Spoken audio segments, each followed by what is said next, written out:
Bonsoir chers téléspectateurs, amis sportifs, bienvenue dans cette émission sportive.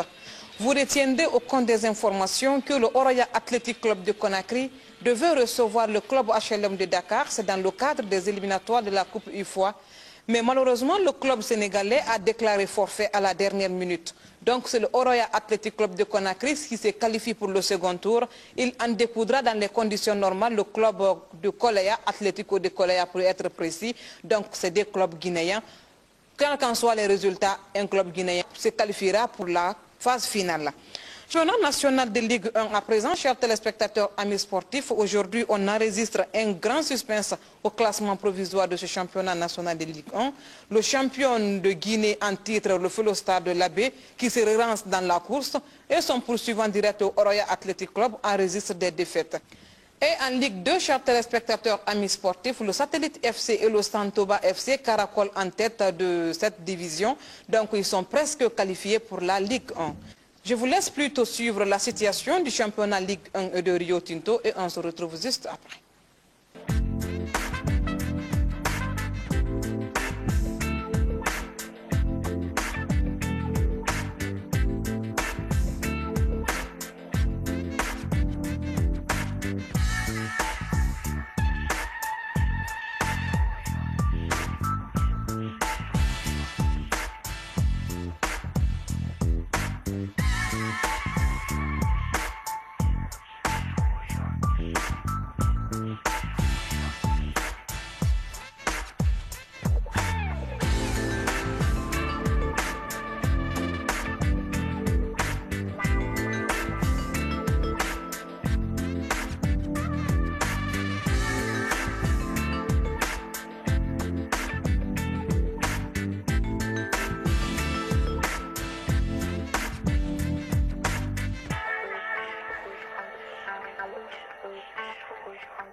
L'interview de la semaine, chers téléspectateurs, amis sportifs, a été réalisée cette fois-ci avec le chef service des sports de la RTG, Amadou Djoulde Diallo. Il est également le président de l'association des journalistes sportifs de Guinée. Il a été nommé récemment par la CAF, commission média de la CAF, Confédération africaine de football. C'est un plaisir et un grand bonheur pour le peuple de Guinée. Donc je vous laisse suivre cet entretien. On se retrouve juste après.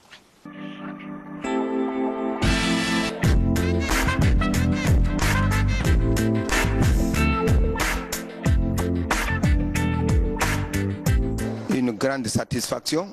Je saisis cette opportunité pour remercier tous les Guinéens parce que je dis souvent qu'on est toujours produit d'un investissement collectif. Donc aujourd'hui, ma nomination à ce niveau est le fruit, une sorte de retour d'investissement.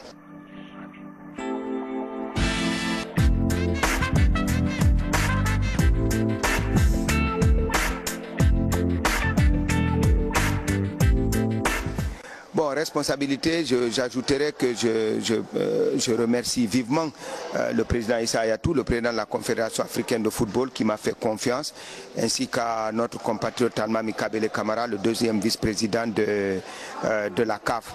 Notre travail consistera justement à servir d'officier de presse au cours des manifestations qu'organise la Confédération africaine de football, de même que nous nous réunirons une fois par an au Caire, au siège de la CAF, pour justement étudier les possibilités d'intervention dans le domaine des médias, tant pour la CAF que pour l'Afrique.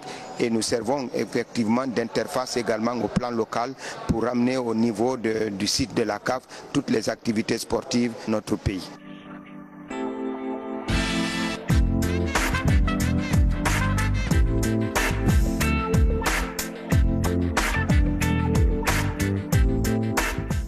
Non, nous sommes des techniciens de la CAF. Vous pensez que nous sommes une colonie guinéenne à la CAF, que cela donne des avantages à la Guinée?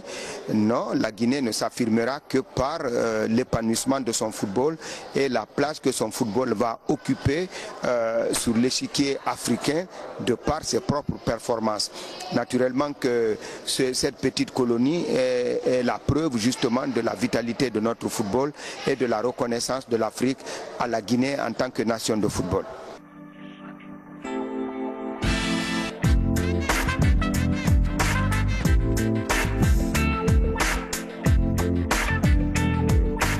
Naturellement, je l'ai dit tout à l'heure, on est produit d'un investissement. Et dans cet investissement, il faut citer le doyen Pathé Diallo, dont nous sommes l'un des élèves les plus assidus. Et puis Boubacar Kanté, Kabinet Kouyaté, tous nous ont apporté leur soutien. Parce que je dis encore une fois, il ne s'agit pas de réunir une tonne de diplômes universitaires pour dire qu'on est journaliste. Le journaliste est sur le terrain et ces gens-là, je crois que ce n'est pas demain que nous allons assurer effectivement leur relève.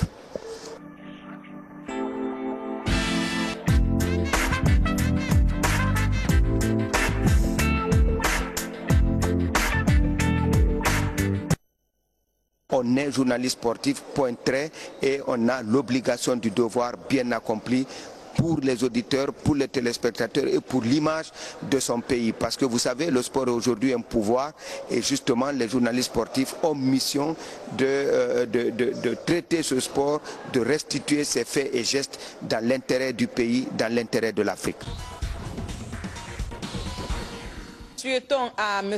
Amadou Diouldé Diallo, notre doyen, un grand succès dans ses nouvelles fonctions, mais il ne nous quittera pas, hein, il reste avec nous. C'est quand la CAF a besoin de lui, il va et il revient, et nous resterons toujours ensemble, et nous prions le bon Dieu qu'il guide ses pas pour permettre aux autres Guinéens de l'accompagner et d'être aussi à la CAF, pourquoi pas à la FIFA. Après avoir ramené des trophées lors du circuit de Baobab de 6 heures de Dakar au mois de mai dernier, la Fédération guinéenne de sport mécanique poursuit son offensive. Et c'est dans cette optique qu'elle a organisé le week-end dernier la 35e édition du Gymkhana sur l'esplanade du Palais du Peuple.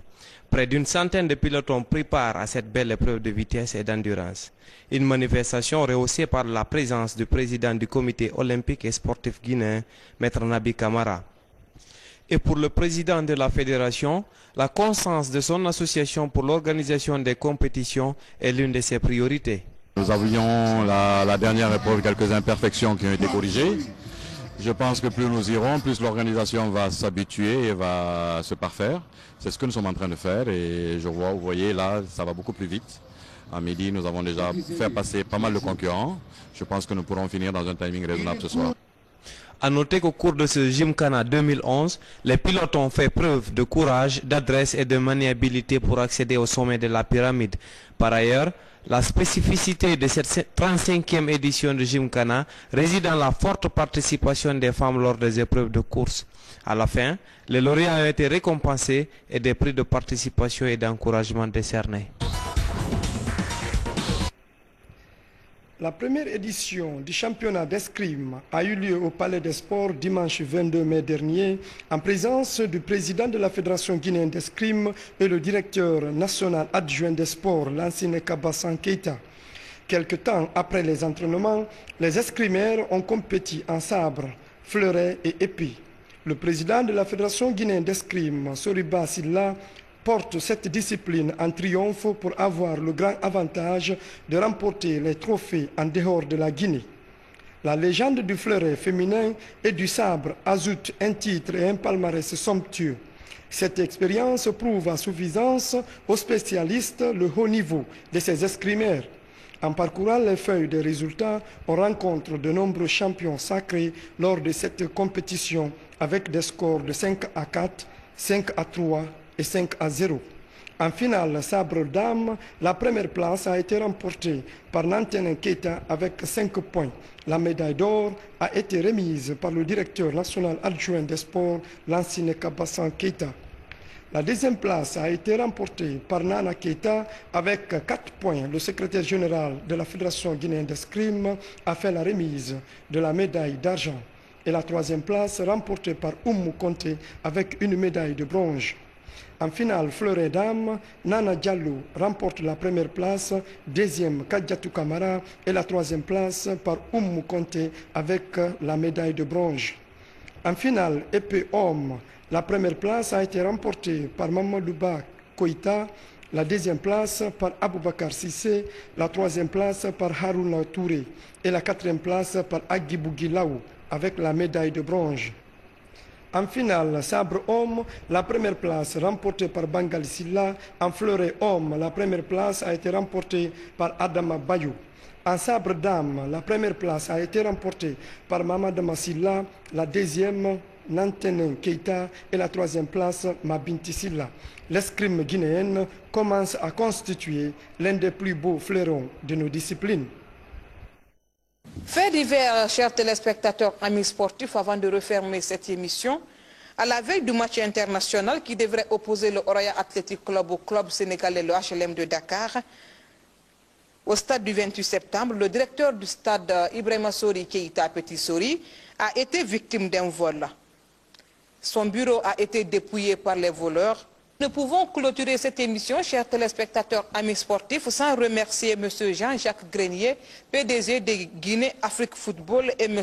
Ibrahima Touré, le directeur de publication, pour le cadeau de 10 exemplaires du journal au service des sports de la RTG. Voici le journal. Donc, on a reçu 10 exemplaires de ce journal. Merci donc à toute l'équipe de Guinée Afrique Football pour ce geste symbolique au service des sports de la télévision nationale, car nous travaillons pour vous et nous sommes vos serviteurs, vous êtes nos rois et nos maîtres.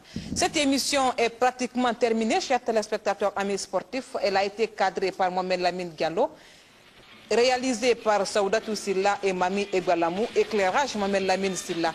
Au nom de toute l'équipe technique qui m'a accompagné à réaliser cette émission, je vous dis grand merci et on se retrouve très prochainement, si Dieu le veut bien. Au revoir.